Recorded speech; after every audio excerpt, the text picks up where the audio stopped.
الحمد لله نحمده ونستعينه ونستغفره ونؤمن به ونتوكل عليه ونعوذ بالله من شرور أنفسنا ومن سيئات أعمالنا من يهده الله فلا مضل له ومن يضلله فلا هادي له ونشهد أن لا إله إلا الله وحده لا شريك له ونشهد أن سيدنا محمدا صلى الله عليه وسلم عبده ورسوله أما بعد فأعوذ بالله من الشيطان الرجيم بسم الله الرحمن الرحيم قال الله تعالى في القرآن المجيد والفرقان الحميد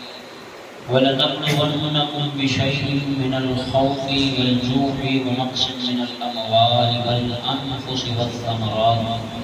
وبشر الصابرين الذين إذا أصابتهم مصيبة قالوا إنا لله وإنا إليه راجعون صدق الله العظيم ورسوله النبي الأمين المتين الكريم ونحن على ذلك لمن الشاهدين والشاكرين والحمد لله رب العالمين. کچھ گفت و شنید سے قبل ہم اور آپ مل کر جناب تاجدار رسالت معاب سید عالم مصطفیٰ جان رحمت شاعری و مشہور صلی اللہ علیہ وسلم کی بارگاہ اقدس میں جھوم کر درود پاک کا نذرانہ عقیدت پیش کرے اور پڑھے اللہم صلی علی سیدنا مولانا محمد بن الجود والکرم وعلیہ وآلہ وسلم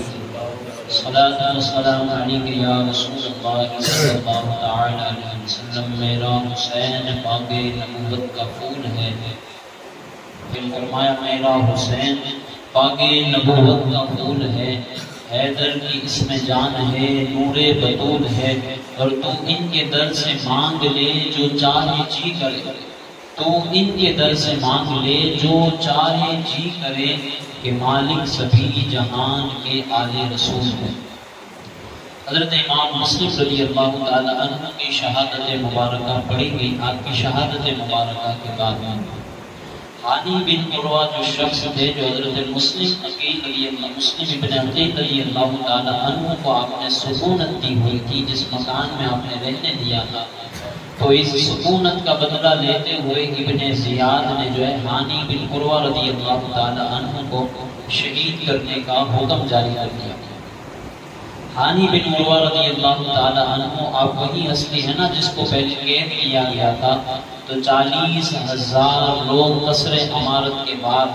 اس وقت کے حاکم کے محل کے بعد کھلی تلوار لے کر آ گئے تھے.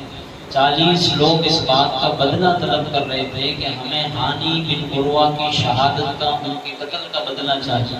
لیکن آج وہ وقت ہے کہ حضرت مسلم ابن عقیل رضی اللہ تعالی عنہ کو شہادت کی نیند جنہوں نے سلا دیا ہے، وہ ظالم آج حضرت ہانی بن عروہ رضی اللہ تعالی عنہ کو لے کر کوفہ کے بازار میں نکلے ہیں. ہانی بن عروہ رضی اللہ تعالی عنہ جو ہے رسیوں میں کسے ہوئے ہیں اور اپنے لبوں سے یہ آواز دے رہے ہیں کہ اے لوگوں کہاں گئے میرے وہ رشتہ دار. شاید اب آپ کو وہ جملہ سمجھ آئے جو میں بار بار کہا کرتا تھا کہ کوفی وہ ہے جنہوں نے اپنے باپ دادا کے ساتھ بھی کبھی وفا نبھائی نہیں ہے. حضرت ہانی فرماتے ہیں کہ میں یہ صدا لگاتا تھا کہ ہے کوئی جو اپنا دروازہ کھولے اور اس ہانی کی مدد کرے، اور جب کوئی نہ آیا اس دن تو 40,000 کا لشکر تھا، لیکن جب آج کوئی بار نہیں نکل رہا ہے تو حضرت ہانی کہتے ہیں کہ افسوس کہ آج میرے پاس لاٹھی بھی نہیں ہے، میرے پاس چھری بھی نہیں ہے، میرے پاس تلوار بھی نہیں ہے، حتیٰ کہ یہاں تک فرمایا کہ میرے پاس اونٹ کی ہڈی بھی نہیں ہے جس سے میں اپنی جان کا دفاع کروں،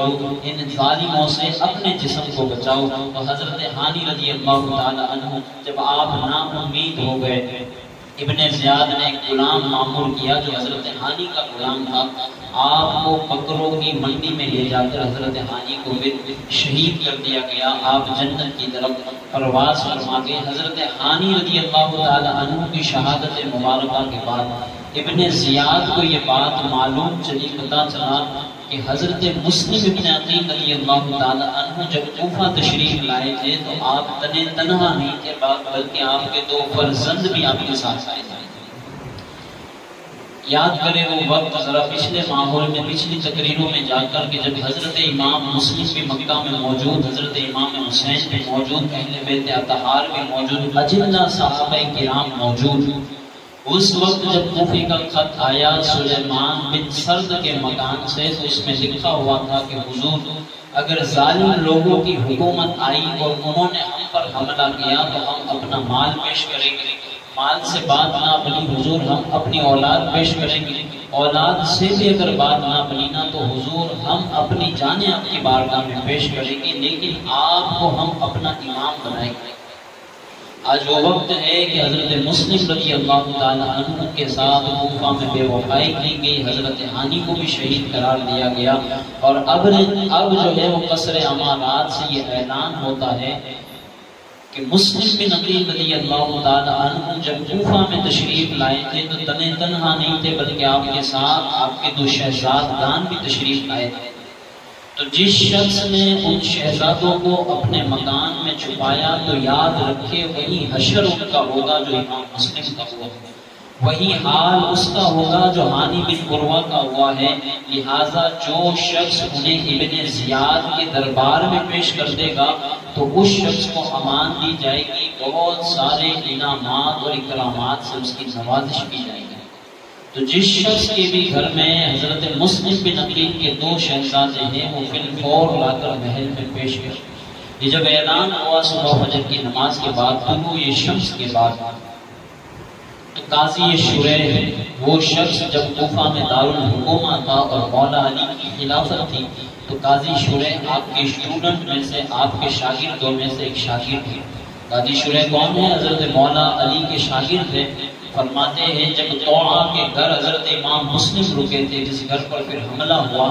تو فرمایا یا تو طوعا کے گھر امام مسلم نے اپنے شہزادوں کو رکھا تھا یا تو ہانی کے گھر تھا، لیکن قاضی شریح فرماتے ہیں آپ کی شہادت کے بعد آپ کے شہزادے میرے گھر پر تھے۔ قاضی شریح فرماتے ہیں اس اعلان کے بعد میں ڈرا سہما اپنے گھر گیا، اور میں نے باب کھولا، دروازہ کھول کر جب میں اندر تشریف لے گیا تو دونوں شہزادے جو ہے ایک دوسرے کے چہرے تک رہے تھے، دیکھ رہے تھے، اور بیٹھے ہوئے کچھ کلام کر رہے تھے، بات چیت کر رہے تھے۔ حضرت قاضی شریح فرماتے ہیں میں قریب گیا، اس کے سر پر ہاتھ پھیرا، میرا ہاتھ پھیرنا تھا کہ میری آنکھوں سے آنسوؤں کی لڑی جاری ہو گئی۔ وہ شہزادے مجھ سے پوچھنے لگے حضور کیا معاملہ ہے؟ ہمارے مدینے میں یہ رواج ہے کہ جب کسی شخص کا باپ مر جاتا ہے یا کسی شخص کی ماں کا انتقال ہو جاتا ہے، جو بچہ یتیم ہو جاتا ہے اس کے ساتھ یہ سلوک کیا جاتا ہے، اسے پاس بٹھایا جاتا ہے، اس سے محبت کی جاتی ہے، اس کے سر پر ہاتھ پھیرا جاتا ہے۔ حضور کیا معاملہ ہے کہ یہ عمل آپ ہمارے ساتھ کر رہے ہیں؟ کہیں ہمارے بابا حضرت مسلم ابن عقیل رضی اللہ تعالی عنہ کو شہید تو نہیں کر دیا؟ قاضی شریح فرماتے ہیں کہ شہزادوں کے یہ جملے تھے کہ میرا دل کب کپانے لگا، سینہ پھڑکنے لگا، میں کس طرح ان شہزادوں سے کہتا کہ آپ کے والد کو بڑی بے دردی کے ساتھ، بڑی بے رحمی کے ساتھ ان ظالموں نے، ان لعنتیوں نے شہید کر دیا۔ قاضی شریح فرماتے ہیں کہ آخر میں مجبور تھا، میں نے ان شہزادوں سے کہا کہ ہاں تمہارے ابو جان حضرت مسلم ابن عقیل رضی اللہ تعالی عنہ کو شہید کر دیا گیا ہے۔ حضرت قاضی شریح فرماتے ہیں یہ جملہ سن کر وہ دونوں شہزادے اپنی باہوں میں باہیں ڈال کر ایک دوسرے سے گلے لگ کر تڑپ تڑپ کر اپنے بابا جان کا ذکر کرتے ہوئے رونے لگے۔ قاضی شریح نے فرمایا کہ شہزادوں میرے پاس زیادہ وقت نہیں ہے، ابن زیاد کے لوگ تمہیں گلیوں میں، میدانوں میں، جنگلوں میں، ندیوں کے کنارے ہر جگہ پر ڈھونڈ رہے ہیں اور ہر مکان کی تلاشی لی جا رہی ہے۔ اگر اس مکان میں تم اسے پائے گئے تو مجھے بھی جو ہے میرا بھی وہ حشر ہوگا اور تمہارے ساتھ بھی جو ہے قتل و قتال کیا جائے گا۔ بہتر ہے کہ میں اپنے بیٹے اسد کو کچھ ساز و سامان پیش کرتا ہوں۔ اسد بلائے گئے اور ان سے کہا کہ ان دونوں شہزادوں کو یہاں سے لے کر آج باب الارقین سے مدینۃ المنورہ ایک قافلہ جانے والا ہے، ان دونوں شہزادوں کو جو ہے باب الارقین تک اس قافلے میں چھوڑ دیا جائے اور قافلے میں سے کسی ایسے شخص کو مخصوص کیا جائے، چنا جائے جو اہل بیت اطہار سے محبت محبت کرنے والا ہے، محب اہل بیت ہے، اور ان کے ہاتھ میں ان کا ہاتھ دے کر یہ تاکید کی جائے کہ ان دونوں شہزادوں کو مدینۃ الرسول میں بآسانی اور حفاظت کے ساتھ پہنچا دیا جائے۔ قاضی شریح نے اسد سے ساری وصیتیں کی۔ اسد فرماتے ہیں کہ میں اٹھا، دونوں شہزادوں کو لیا ساتھ میں،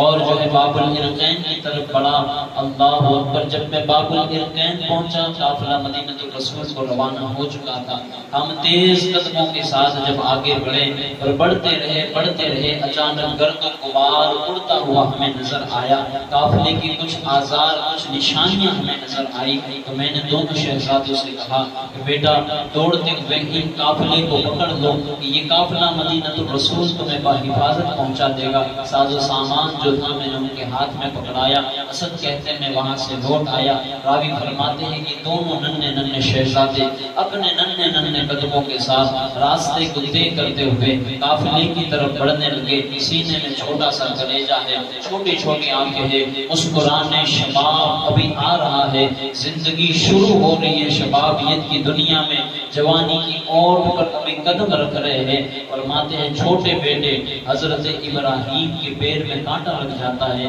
تو بڑے بیٹے حضرت محمد کہتے ہیں کہ بھائی اگر رکے اور اس کانٹے کو نکالنے میں رہے تو قافلہ ہم سے بڑی دور جا چکے گا، ہم اس بیابان میں ان کھلے رستوں میں پھٹک جائیں گے، بھولے پڑ جائیں گے، تو کانٹا پیروں جگہ صحیح رہنے دے، اور چلتے ہوئے ہم پہلے قافلے کو پکڑتے ہیں، دوڑتے ہوئے، پیر لہو لہان ہے، اور ابھی عمر بتائی جاتی ہے 14 سال کا شہزادہ ہے، نازنین جسم کے ساتھ چھوٹے چھوٹے قدموں سے آگے بڑھتا ہے۔ فرماتے ہیں جب تھوڑی دیر چلے نا تو جو گرد اور غبار، جو دھول اور مٹی اڑ رہی تھی نا، اس کا اڑنا بھی بند ہو گیا۔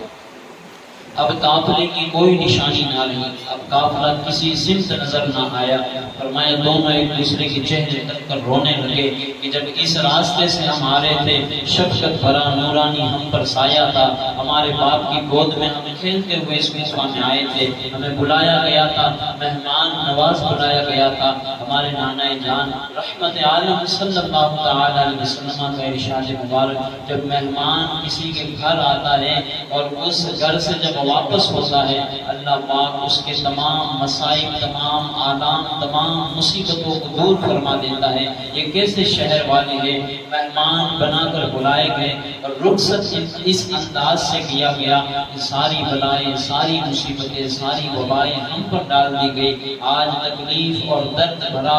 یہ ہم پر قصہ نازل ہوا کہ اس راستے پہ ہمیں تنہا چھوڑ دیا گیا۔ راوی فرماتے ہیں کہ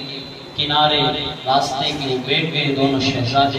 اتنے میں ابن زیاد کے سپاہی ڈھونڈتے اس جگہ تشریف لائے، اور آنے کے بعد دونوں شہزادوں کو قید کر لیا گیا اور ابن زیاد کے دربار میں پیش کیا گیا۔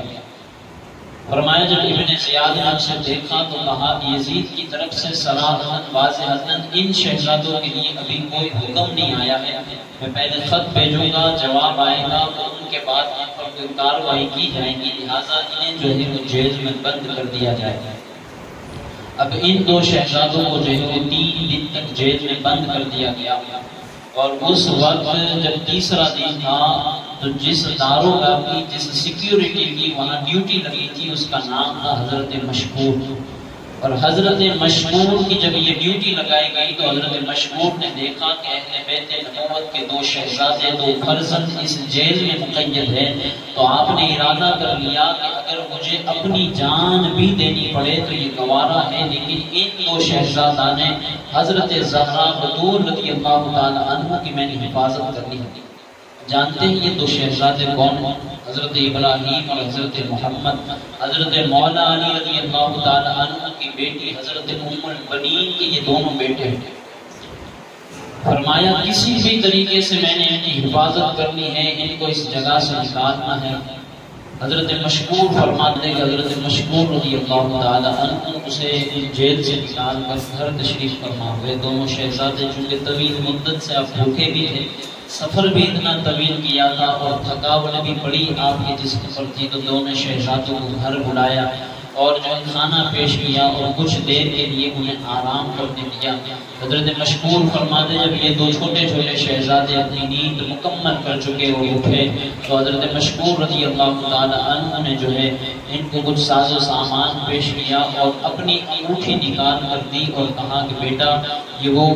جو بصرہ کا گورنر ہے وہ میرا بھائی ہے، اگر تم وہاں پہنچو تو یہ انگوٹھی اسے دکھا دینا، جب تم یہ انگوٹھی اسے دکھاؤ گے تو وہ تمہیں مدینہ الرسول تک بآسانی پہنچا دے گا۔ حضرت مشکور رات کے تہائی حصے میں دونوں شہزادوں کو لے کر قادسیہ کے راستے پر چھوڑنے کے لیے تشریف لائے اور قادسیہ کا راستہ دکھاتے ہوئے کہا رات کا اندھیرا ہے، تہائی حصہ گزر چکا ہے، آپ فرماتے ہیں کہ اس راستے سے چلتے ہوئے جاؤ، یہ راستہ کہیں پر بھی نہ چھوڑنا اور کسی موڑ پر نہ مڑنا، اس راستہ سیدھا جو ہے قادسیہ کو پہنچتا ہے، جب قادسیہ پہنچ جاؤ کوتوال کو میری یہ انگوٹھی دکھانا، وہ تمہیں میرے بھائی تک پہنچا دے گا، اور جب میرے بھائی کے پاس پہنچ جاؤ تو سارا اپنا ماجرا سارا قصہ ان سے بیان کر دینا، جب ان سے سارا قصہ بیان کرو گے تو وہ پہلے بیت اطہار کے بڑے محبت کرنے والے محب پہلے بیت ہے، تمہیں مدینہ الرسول تک پہنچا دیں گے۔ حضرت مشکور فرماتے میں قادسیہ کی راہ میں انہیں چھوڑ کر آیا، شہزادے پوری رات مسلسل سفر کرتے رہے، آگے بڑھتے رہے، یہ وہ شہزادے ہیں جو مدینہ الرسول کی گلیوں سے گزرا کرتے تھے، صحابہ انہیں اپنے کندھوں پر بٹھا لیا کرتے تھے، نورانیت اور چشمانیت کا یہ عالم تھا کہ ان شہزادوں پر کبھی مصیبت مشقت اور تکلیف، حتیٰ کہ ان شہزادوں کو مدینہ الرسول میں کبھی رونے بھی نہیں دیا جاتا تھا۔ آج وہ شہزادے تکتا ہوا کلیجہ غموں سے بھرپور لیے ہوئے دل آگے بڑھ رہے ہیں، چل رہے ہیں، چلتے چلتے جب آپ نے پوری رات مسلسل سفر فرمایا، دیکھتے ہیں کہ صبح کا سورج نکلا ہے، سویرا ہوا ہے، جب اجالا پھیلا ہے، روشنی پھیلی ہے، دنیا دیکھتے ہیں جس راستے سے ان دونوں شہزادوں نے سفر شروع کیا تھا واپس آ کر اسی راستے پر کھڑے ہو گئے ہیں۔ پوری رات کا مسلسل یہ سفر ویرانے میں صحرا میں راستوں کو بھول بھول کر واپس اس جگہ آ گئے جس جگہ سے انہوں نے سفر کو شروع فرمایا تھا۔ اب دونوں شہزادے ایک دوسرے کو دیکھ کر کہتے ہیں کہ یہ تو وہ جگہ ہے جہاں ہمیں حضرت مشکور چھوڑ کر گئے تھے،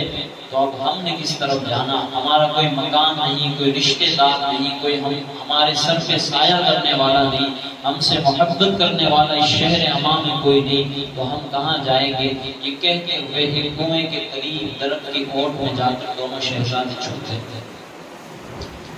اب جب اس راستے سے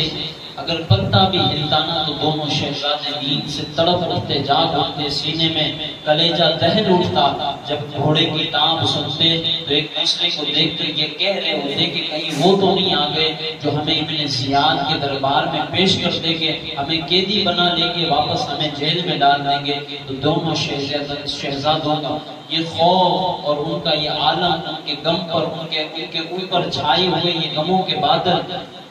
فرماتے ہیں راوی کہ ہوا یہی کہ یہ دونوں شہزادے درخت کی اونٹ میں بیٹھے ہوئے تھے، ایک دوشیزاد، ایک کنیز، ایک غلام، ایک باندی اس کنویں پر پانی بھرنے کے لیے آتی ہے،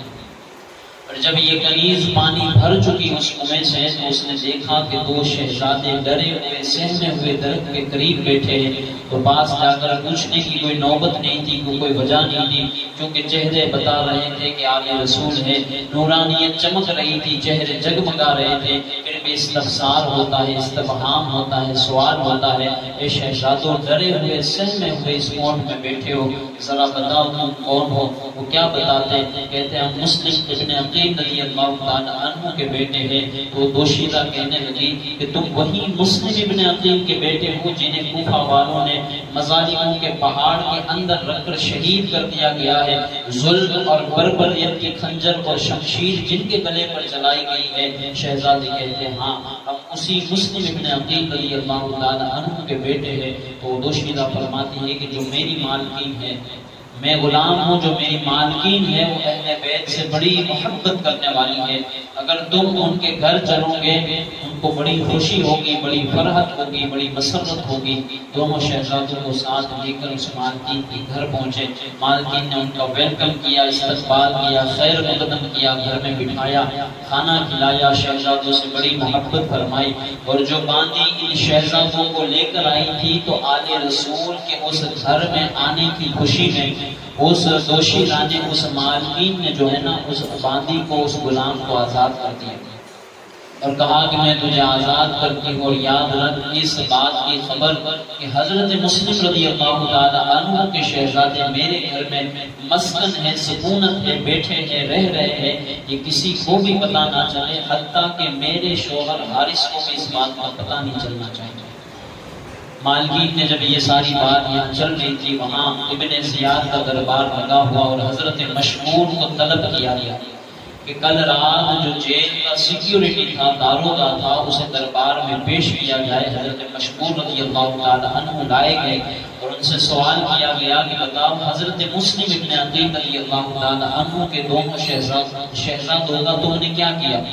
تو حضرت مشمور رضی اللہ تعالی عنہ سینہ چوڑا کر کے، چونکہ جو اللہ اور اس کے رسول کا ہو جاتا ہے، رب فرماتا ہے الا ان اولیاء اللہ لا خوف علیہم ولا هم یحزنون، اللہ ان کے دلوں سے سارا خوف، حزن، غم نکال لیتا ہے۔ حضرت مشمور بڑا سینہ چوڑا کر کے ابن یزید کے دربار میں، ابن زیاد کے دربار میں کھڑے ہوئے، اور جب پوچھا گیا بتاؤ مسلم ابن عقیل کے شہزادوں کے ساتھ تم نے کیا کیا ہے، تو حضرت مشمور رضی اللہ تعالی عنہ فرمانے لگے اللہ اور اس کے رسول کی رضا کے لیے، اس کی خوشنودی کے لیے، اللہ رسول کو راضی کرنے کے لیے میں نے جو ہے اہل بیت اطہار کے ان 9 شگفتہ پھول کو آزاد فرما دیا، انہیں مدینۃ الرسول کے لیے میں نے روانہ فرما دیا۔ ابن زیاد پوچھتا ہے بتاؤ اس کے بدلے میں تمہیں پیسے کتنے ملے؟ بتاؤ یہ کام جو تم نے کیا ہے اس کے بدلے میں تمہیں پیسے کتنے ملے؟ اس سے پتہ چلتا ہے کہ یہ جو لوگ دارالسلطنہ چلا رہے تھے، حکومت چلا رہے تھے، اس میں سے کوئی پڑھا لکھا نہ قرآن، نہ شریعت، نہ سنت، نہ کسی چیز کا، کیونکہ جب بندہ اپنی زبان سے یہ کہہ رہا ہے کہ میں نے اللہ اور اس کے رسول کو راضی کرنے کے لیے چھوڑا ہے، تو سوال ہی نہیں پیدا ہوتا کہ میں کس نے تمہیں پیسے دیے؟ جس نے یہ کام کیا ہے اللہ اور اس کے رسول کے لیے کیا ہے، کسی دنیا دار کے لیے تو نہیں کیا۔ تو یہ جو سارے یزید سے لے کے شمر تک اور ابن زیاد تک اور کوفہ کے گورنر تک جتنے بھی لوگ اس حکومت کو چلا رہے تھے، یہ سارے کے سارے اس وقت کے ابو الجاہل میں شمار کیے جاتے تھے۔ حضرت مشمور رضی اللہ تعالی عنہ فرماتے ہیں جب مجھ سے سوال ہوا کہ کتنے درہم و دینار کے عوض یہ کام کیا گیا، کس کے لیے کیا گیا، تو رب رسول کی رضا کے لیے کیا گیا۔ کیوں کیا گیا؟ فرماتے ہیں اس لیے کیا کہ ان شہزادوں کو یہاں سے آزاد کرنے کے بدلے میں کل روزے محشر میں رسول رحمت شاف یوم مشہور مصطفیٰ جان رحمت صلی اللہ تعالی علیہ وسلم اس کا بدلہ مجھے یہ عطا فرمائیں گے، مجھے جنت بھی عطا فرمائیں گے، آب کوثر بھی پلائیں گے، اور اپنی شفاعت سے مجھے مالا مال بھی فرمائیں گے۔ حضرت مشمور کا جب یہ جواب سنا تو حضرت مشمور نے اتنے بس نہیں کیا بلکہ آگے فرمایا کہ اور تجھے حضرت مسلم ابن عقیل رضی اللہ تعالی عنہ کے شہید کرنے کے بدلے میں اللہ پاک جہنم دے گا، تجھے جہنم رسید کرے گا۔ وہ غضب نام ہوا اور کہا کہ مشمور کو کوڑے مارے جائے۔ ہم جب سنتے ہیں کہ کوڑے مارے جائیں تو ہمیں لگتا ہے لکڑی ماری جائے، درہ مارا جائے، پٹا مارا جائے، نہیں دوستان عزیز گرامی، جب کوڑا جسم پہ پڑتا تھا تو جس جسم کی جس جگہ پر پڑتا تھا وہاں کی بوٹی بھی نکل کر باہر آ جایا کرتی تھی۔ فرمایا حضرت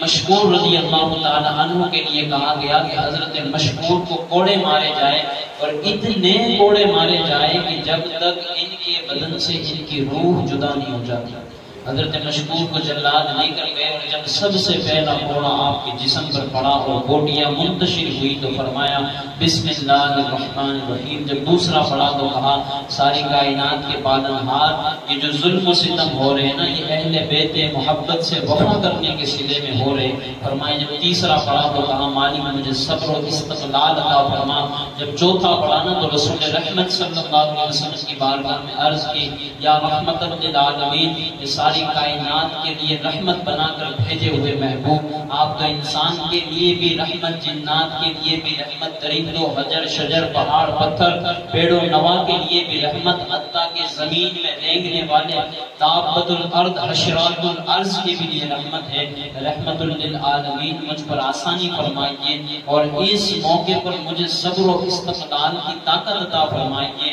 اور یہ اللہ تبارک و تعالیٰ کی بارگاہ میں آخری دعا تھی آپ کی کہ یا اللہ مجھے صبر و استقلال عطا فرما، اور یہ جو درے پڑ رہے ہیں نا، جو غم اور جو مجھے تکلیف ہو رہی، جو شدت ہو رہی، جو زخم لگائے جا رہے ہیں، یا اللہ اس پر مجھے صبر عطا فرما اور مجھے اہل بیت نبوت کے ساتھ جنت میں مکان عطا فرما۔ حضرت مشکور رضی اللہ تعالیٰ عنہ کو یہاں کوڑے مارے گئے، جب آپ کی شہادت ہوئی تو اور ایک حکم لایا گیا کہ ان کے سر کو جدا کر دیا گیا۔ حضرت مشکور رضی اللہ تعالیٰ عنہ اس دنیا فانی کو الوداع کہتے ہوئے جنت الفردوس کی طرف بڑھے۔ آپ کی شہادت مبارکہ واقع ہوئی اور وہاں وہ عورت ان بیٹوں کو جو ہے وہ بڑے پیار سے، بڑی جو ہے لطافت کے انداز میں کھانا پیش کر دیا، ان کی دعوت پیش کر دی، اور سورج ڈوبنے کے کنارے پورے دن شہزادوں کی خدمت کی، اور جب رات ہوئی تو شہزادوں کو نرم نرم بستر پر سلا دیا گیا۔ اب دونوں شہزادے جو ہے نیند بھری نیند، سکون بھری نیند آرام فرما رہے، سو رہے ہیں،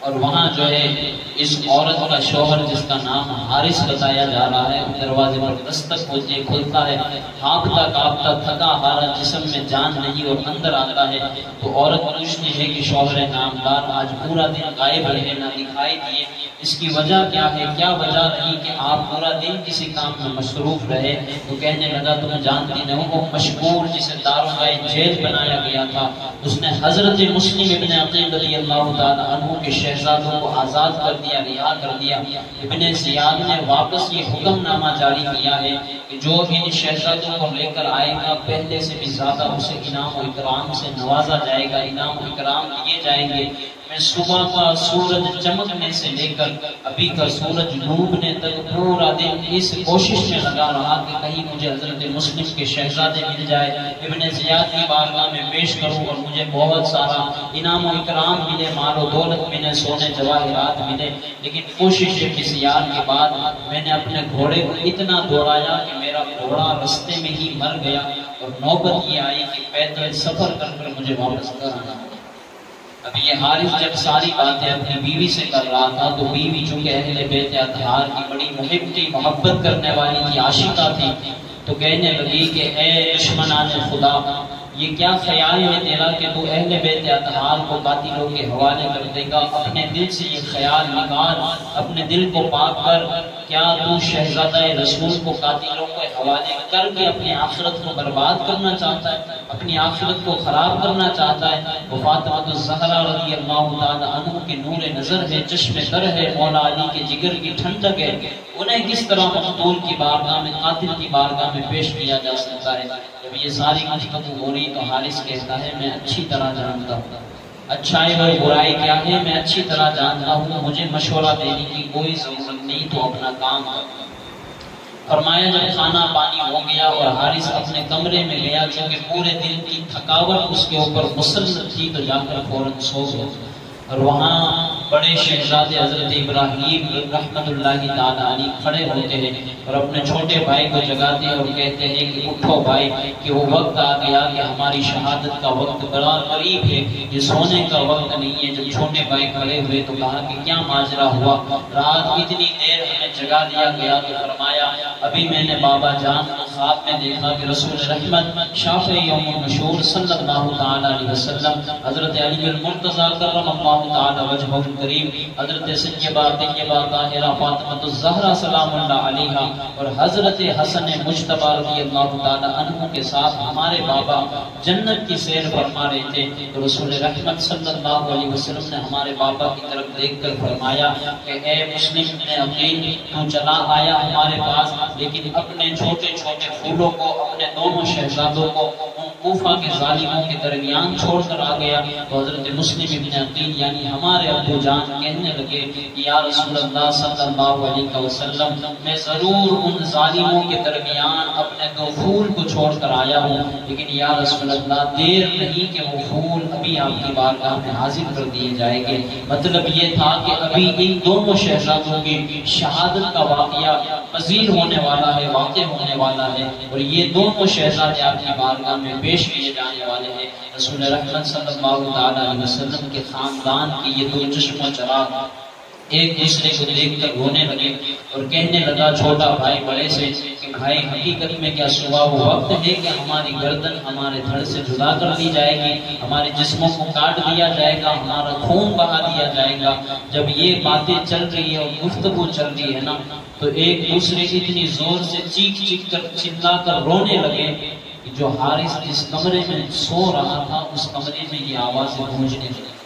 ظالم اٹھا، رات کا آدھا پہر گزر چکا، رات آدھی ہو چکی، اور اپنی بیوی کو اٹھا کر کہنے لگا کہ ہمارے گھر میں تو کوئی چھوٹا سا بچہ نہیں ہے، پھر یہ رونے کی آواز کہاں سے آ رہی ہے؟ یہ کس کے بچے کی آواز ہے؟ کہیں پڑوسی کے بچے تو ہمارے گھر نہیں گھس آئے ہیں؟ تو عورت جو ہے وہ ٹالتی رہی، ٹال ٹول کرتی رہی کہ کہیں یہ شخص اس کمرے کی طرف نہ چلا جائے ورنہ قیامت برپا ہو جائے گی۔ تو حارث کی باتوں کو جب ٹالتی رہی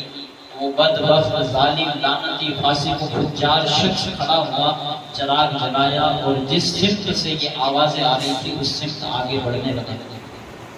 فرمایا جب کمرے کا دروازہ کھولا گیا تو دونوں شہزادے ایک دوسرے سے لپٹ کر رو رہے تھے اور اپنے بابا جان کو، اپنی امی جان ام البنین کو پکار رہے تھے۔ فرمایا گیا جب یہ دونوں شہزادوں کو اس نے دیکھا تو چونکہ گھر کی جو مالکین تھی وہ اہل بیت رسول سے محبت کرنے والی تھی، عاشقہ تھی آل رسول رضی اللہ تعالی عنہ مجمعین کی، تو جو شخص آیا جس نے یہ سوال کیا کہ اے بچوں، اے شہزادوں تم کون ہو، تو بچے یہ سمجھے کہ جو شخص ہمیں پوچھنے کے لیے آ رہا ہے یہ اس گھر کا مالک ہے اور یہ بھی آل رسول سے محبت کرنے والا ہے۔ تو بیٹوں نے اپنی پناہ گاہ سمجھ کر یہ کہہ دیا کہ ہم حضرت مسلم ابن عقیل رضی اللہ تعالی عنہ کے شہزادے کے بیٹے ہیں۔ وہ بدبخت ظالم شخص پورا غضبناک ہوا، غصے کے عالم میں شہزادے کی طرف بڑھا اور دونوں کو جو ہے وہ زور زور سے تھپڑے مارنے لگا۔ وہ شہزادہ کے جن کے رونے سے باب اوین میں تکالیف کھڑی ہو جاتی تھی، آج ان شہزادوں کی گال پر جو ہے تھپڑوں اور چماٹے پڑ رہے ہیں۔ فرمایا اتنے تشدد کرنے لگا ان پر کہ میں پورے دن صحراؤں میں، وادیوں میں، جنگلوں میں، میدانوں میں، ہر راستے پر، کوفہ کی ہر گلی میں، ہر مکان میں تمہیں ڈھونڈ رہا تھا۔ میرا سارا مال و اسباب اس بات پر میں نے لٹا دیا کہ شاید تم مجھے مل جاؤ اور انعام و اکرام کا حقدار ہو جاؤ۔ سارا کچھ میں نے لٹا دیا، تھکا ہارا اپنے جسم کی طاقت کو ضائع کیا، تم کہیں نہ ملے، لیکن تم وہ ہو کہ تم میرے ہی گھر میں آرام کر رہے ہو۔ تو اس غصے کے عالم میں ان پر جب تشدد کیا گیا، ان پر ظلم کیا گیا، اور انتہا یہ ہے کہ جب بیوی حاضر ہوئی قدموں میں سر رکھ کر کہنے لگی کہ یہ فاطمہ الزہرا کی نور نظر ہے، مولا علی کی آنکھوں کے نور ہے، ان پر ظلم اور تشدد نہ کیا جائے۔ وہ شخص جو ہے اپنی بیوی کو زخمی کر کر آگے بڑھا، دونوں شہزادوں کو رسیوں میں کس لیا، جکڑ کر باندھ دیا۔ اہل بیت اطہار کی یہ دونوں چشمہ چراغ، آپ کی زلفیں بڑی بڑی تھی دونوں شہزادوں کی، تو دونوں کی زلفیں جو ہے ایک دوسرے کی آپس میں زلفیں باندھ دی اور آخر میں یہ کہا کہ جتنا تڑپنا چاہتے ہو، جتنا رونا چاہتے ہو، جتنا اپنے بابا اور امی کو پکارنا چاہتے ہو، آج کی رات ہے تمہارے پاس، پکار دو کہ کل کا سورج جب طلوع ہوگا، سویرا جب چمکے گا، آسمان جب روشنی بکھیرے گا، تو یہ سویرا تمہارے لیے آخری سویرا ہوگا۔ وہ شخص یہ کہہ کر چلا گیا۔ صبح ہوئی، دروازہ کھلا، شہزادوں کو اس طرح اس نے گھوڑے پر سوار کیا کہ راوی فرماتے ہیں کہ جس طرح آٹے کی بوری ایک شخص پکڑ کر گاڑی کے اوپر جس طرح پھینکتا ہے، اس طرح اس نے شہزادوں کو پکڑ کر ان کی زلفوں کو پکڑ کر گھسیٹتے ہوئے جو ہے کھچر پر گدھے پر سوار کیا اور نہر فرات کی اور چل دیا۔ جب نہر فرات پہنچا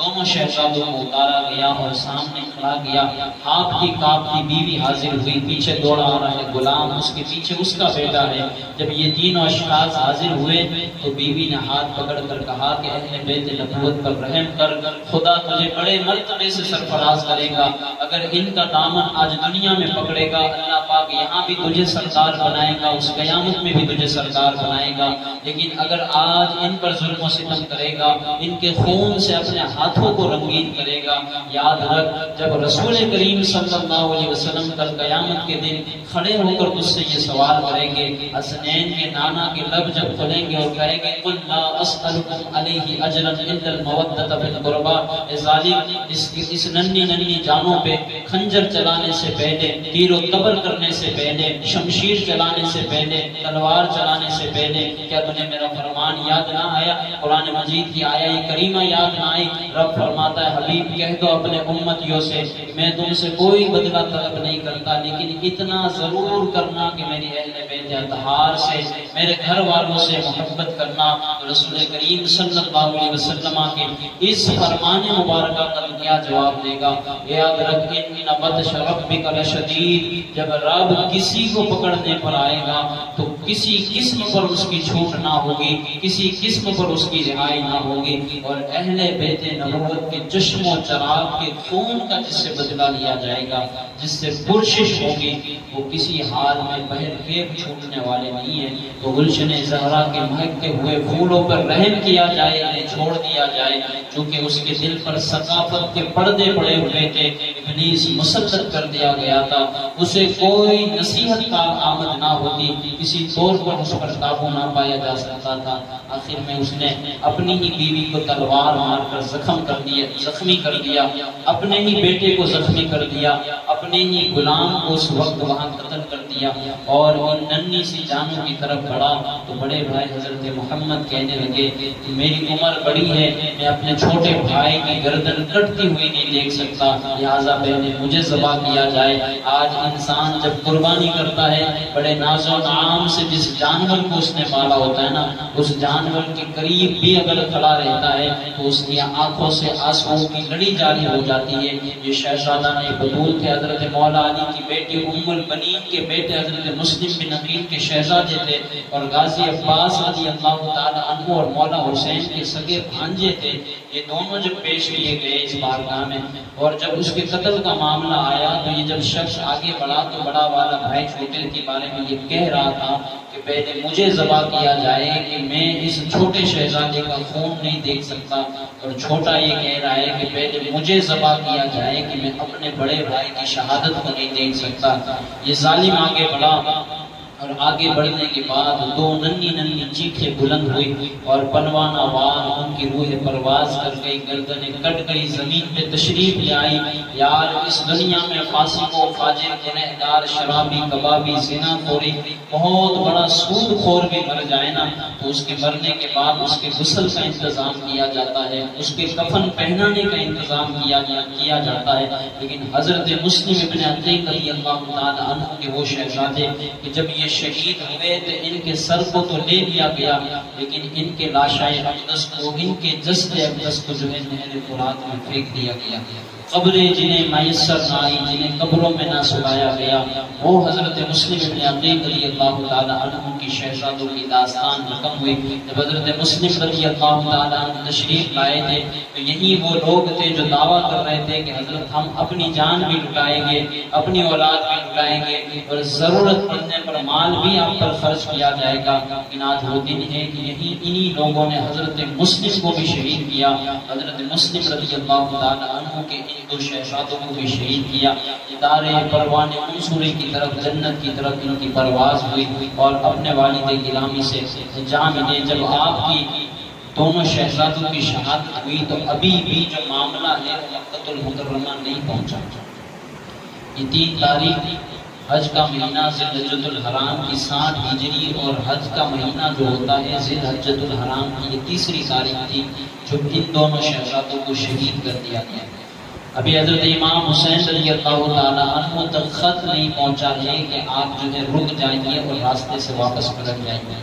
کیونکہ حضرت مشہور رضی اللہ تعالیٰ عنہ جنہوں نے ان شہزادوں کو آزاد فرمایا تھا، ان کا یہ خیال تھا کہ شاید یہ دونوں شہزادے مدینہ پہنچ جائیں گے اور مدینہ سے جو ہے وہ کوئی قاصد جا کر امام مسلم ابن عقیل کی شہادت کی خبر امام حسین کو سنا دے گا۔ لیکن یہاں ان دونوں شہزادوں کو جانے کے بعد حضرت مشکور کو عدالت میں کھڑا کر کے قتل کر دیا گیا، شہید کر دیا گیا۔ جب حضرت مشکور کی شہادت ہوئی تو ان دونوں شہزادوں کو بھی جو شہید کر دیا گیا، تو کوئی قاصد جو ہے حضرت مولا حسین رضی اللہ تعالیٰ عنہ تک ابھی نہیں پہنچا تھا۔ ابھی یہ سفر جاری تھا کہ مولا حسین رضی اللہ تعالیٰ عنہ مکہ المکرمہ سے آپ نے نکلنے کی مکمل تیاری فرما لی۔ آپ نے اونٹوں کو بھی سجا لیا۔ اہل بیت نبوت جو 84 لوگ ہیں، 84 لوگ جن میں شامل تھے، 72 تو وہ ہیں جو کربلا میں شہید ہوئے، اور 84 لوگ ہیں جو اس قافلے میں شامل ہوئے، مکہ المکرمہ کے لوگ بھی اس میں ہیں۔ ابھی تو یہ اس سے بھی بہت بڑا قافلہ تھا، لیکن راستے میں آتے ہوئے حضرت امام حسین رضی اللہ تعالیٰ عنہ نے کسی کو وہاں بھیج دیا، کسی کو وہاں بھیج دیا، اور ایک رات ایسی بھی آئی تھی جہاں آپ نے اجازت عطا فرمائی تھی کہ ابھی بھی وہ وقت ہے کہ ہم پر تو ظلم و ستم کیا جانے والا ہے، لیکن جو لوگ ڈرتا ہے اس بات سے اور جو زندہ رہنا چاہتا ہے اس مقام سے واپس پلٹ جائے۔ تو حضرت امام حسین رضی اللہ تعالیٰ عنہ اپنی مکمل تیاری فرما چکے۔ اجلہ صحابہ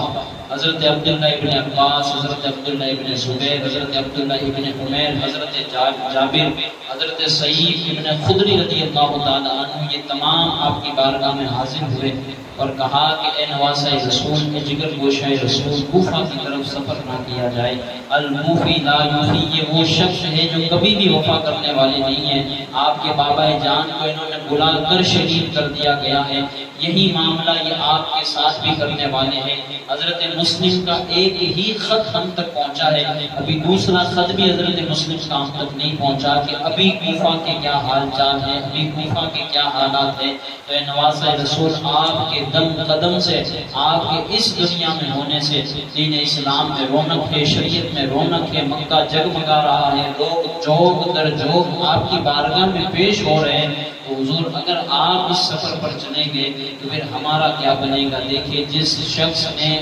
جس جگہ مرنا ہو یا شہید ہونا ہو تو یہ من جانب اللہ تعالی ہوتا ہے۔ اللہ تبارک و تعالیٰ نے اس جگہ کو اس کے لیے پہلے سے ہی مقرر تیار کر رکھی ہوتی ہے۔ کچھ نہ کچھ ایسے اسباب اور کارن پیدا ہو جاتے ہیں کہ یہ شخص مجبور ہو کر اس جگہ کی طرف بڑھنے لگتا ہے۔ اجلہ صحابہ کرام ہیں اور مکہ کے بڑے بڑے لوگ ہیں، نیک ہیں، جو آپ کو مشورہ دے رہے کہ حضور کوفہ کی طرف سفر نہ کیا جائے۔ لیکن امام حسین رضی اللہ تعالیٰ عنہ فرماتے ہیں کہ مسلم ابن عقیل کا جو خط میرے پاس آیا ہے، اس خط میں یہ لکھا گیا ہے کہ آدھا کوفہ ہمارے ہاتھ پر بیعت کر چکا ہے، حضور سارا معاملہ ٹھیک ہے، آپ تشریف لے آئیے، ہمیں کسی مصیبت کا کوئی سامنا نہیں، ہمیں کوئی مشقت جو ہے درپیش نہیں آنے والی ہے، کوئی تکلیف پیش نہیں آنے والی ہے، کوئی تکلیف ہمیں نہ دی جانے والی ہے، تو آپ بالکل تشریف لے آئیے، منظر بالکل صاف ہے۔ لیکن حضرت امام حسین رضی اللہ تعالیٰ عنہ کو اور بھی مشورتاً مدینہ الرسول سے بھی یہ خطوط آنے لگے کہ آپ کوفہ کی طرف سفر نہ فرمائیں، کیونکہ صحابہ کرام علیہ رحمت الرضوان کو پتا تھا کہ یہ وہ سفر ہے کہ اگر نواسہ رسول سفر پر گئے تو راستے سے بھی ان کی واپسی کا کوئی معمول بننے والا نہیں ہے، اور جس جگہ انہیں شہید ہونا، کیونکہ یہ حضرت عبداللہ ابن عباس، حضرت جابر، یہ وہ صحابہ ہے، فرماتے ہیں جنگ صفین کے موقع پر جب ہم واپس لوٹ رہے تھے اور کوفہ کی اس سرزمین سے ہمارا گزر ہوا تو حضرت مولا علی رضی اللہ تعالیٰ عنہ نے سارے قافلے کو روک دیا اور فرمایا کچھ دیر کے لیے یہاں ٹھہرا جائے۔ جب آپ نہر فرات کے کنارے تشریف لے گئے، فرماتے ہیں اس مٹی کو ہاتھ میں لیا اور زاروں قطار رونے لگے، اتنا روئے صحابہ، فرماتے ہیں حضرت علی رضی اللہ تعالیٰ عنہ کے رونے سے جو زمین آپ کے نیچے تھی وہ ساری بھیگ گئی، ساری تر ہو گئی وہاں کی ریت۔ تو حضرت مولا کائنات کرم اللہ وجہ کریم سے پوچھا گیا کہ ہمارے ماں باپ آپ پر قربان، یہ رونے کی وجہ؟ اس مٹی کو دیکھ کر تو کوئی رویا نہیں کرتا کبھی، اور دریاؤں کو دیکھ کر تو کوئی رویا نہیں کرتا کبھی، لیکن اس مٹی کو دیکھنے کے بعد اور اس دریا کو دیکھنے کے بعد یہ رونے کی کیا وجہ بنی؟ تو حضرت مولا کائنات رضی اللہ تعالی عنہ آپ ارشاد فرماتے ہیں کہ رسول رحمت شافع یوم النشور صلی اللہ علیہ وسلم کی بارگاہ میں ایک دن میں حاضر ہوا تو رسول پاک صلی اللہ تعالی علیہ وسلم نے مجھے خبر سنائی اسی مقام کی، اور پھر حضرت علی رضی اللہ تعالی عنہ نے اشارہ کر کے ارشاد فرمایا کہ یہ وہ جگہ ہے جہاں ان کے اونٹ رکھے جائیں گے، یہ وہ جگہ ہے جہاں ان کے خیمے بنائے جائیں گے، اور یہ وہ جگہ ہے جہاں ان کے خون گریں گے۔ اور اے میرے دوستو، اے میرے صحابیوں، یہ جو سامنے نہر فرات چھلکتا تلکتا میٹھے پانی کا جو دریا جاری اور رواں دوا ہے نا، اس پانی کو اہل بیت نبوت پر بند کر دیا جائے گا۔ رونے کی یہ وجہ بنی کہ رسول پاک کی جب بارگاہ میں حاضر ہوا تو رسول رحمت کی آنکھوں سے لڑی جاری تھی، اور جب ہم نے پوچھا کہ حضور کس چیز نے، کس غم نے آپ کو رلا دیا، رسول پاک نے فرمایا اتانی جبریل، ابھی جبریل میرے پاس آئے تھے اور اس بات کی خبر دے گئے کہ آپ کے نواسے کو، حسین کو آپ کے امتی عرض طب میں شہید کریں گے۔ تو چونکہ یہ وہ صحابہ تھے جنہوں نے بذات خود اپنی آنکھوں سے یہ منظر دیکھا تھا اور اپنے کانوں سے حضرت علی رضی اللہ تعالی عنہ سے تواتر کے ساتھ یہ حدیث مبارکہ سنی تھی، تو آپ انکار فرما رہے تھے کوفہ نہ جائیے، وہی حال ہوگا جو آپ کے بابا جان کے ساتھ ہوا۔ لیکن امام رضی اللہ تعالی عنہ اس خط کو پانے کے بعد، چونکہ ہم نے کل کی گفتگو میں حضرت مولانا نعیم الدین مراد آبادی رحمۃ اللہ تعالی علیہ کا یہ قول پیش کیا تھا کہ حضرت فرماتے جب ظالم بادشاہ مسلط ہو، نیک سردار طلب کیا جائے نہ آئے تو ساری امت کا بوجھ جو ہے نا اس کے سر پر ڈال دیا جاتا ہے۔ جب خرافات ہوگی دنیا میں، جتنے گناہ ہوگے نا وہ سارے کے سارے گناہ اس شخص کے سر پر ڈال دیے جاتے ہیں۔ مولا حسین رضی اللہ تعالی عنہ تو نواسہ رسول ہے، شریعت کے پھیلانے والے ہیں، قرآن کو بچانے والے ہیں، شریعت کی پاسداری فرمانے والے ہیں۔ یہ کیسے ہو سکتا ہے کہ ساری امت کا گناہ امام حسین رضی اللہ تعالی عنہ کی در دولت پر پیش کیا جائے؟ فرمایا مسلم کے خط آ جانے کے بعد اب کوئی شے مانے نہیں، کوئی شے رکاوٹ نہیں جو شرعی عذر بنے میرے لیے، میں جو ہے کربلا کی طرف سفر کرنے کا قصد رکھتا ہوں۔ اور آپ رضی اللہ تعالی عنہ نے اپنی مکمل تیاری کے ساتھ جو ہے مکہ المکرمہ سے عراق کی طرف سفر فرمایا، کربلا کی طرف سفر فرمایا۔ یہ سفر جاری رہے گا۔ اللہ پاک ہم سب کو امام حسین رضی اللہ تعالی عنہ کی سیرت پر عمل کرنے کی توفیق عطا فرمائے، اور فرزندان مسلم رضی اللہ تعالی عنہ کی شہادت کے صدقے میں ہماری اس محفل کو قبول فرمائے۔ آخر دعوانا الحمدللہ رب العالمین، صلاۃ و سلام۔